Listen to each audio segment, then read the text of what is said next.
Welcome to Easy Nutrition Tracking.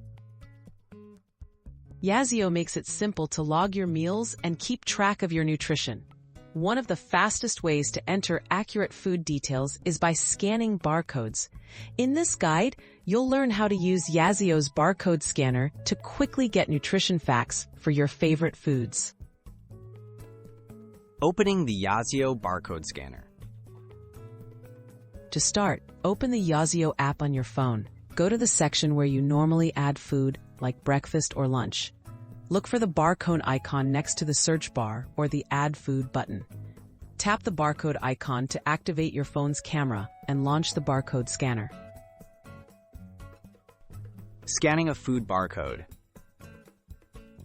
Hold the food package so that the barcode is clearly visible. Point your phone's camera at the barcode and wait for Yazio to automatically recognize and scan it. Make sure the barcode is well lit and fully inside the viewfinder. Once it scans, Yazio will show the nutrition details instantly. Reviewing and editing nutrition details. After scanning, Yazio will display information like calories, protein, fat, and carbohydrates.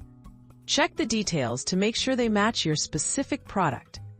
If something looks off, you can manually adjust the portion size or nutrition facts to fit your serving, ensuring accurate tracking. Saving and logging your meal. Once all details are correct, confirm the entry to add it to your daily food diary. Yazio will automatically calculate how the food fits into your daily nutrition goals. By scanning barcodes, you save time and get precise nutrition info for every meal you eat.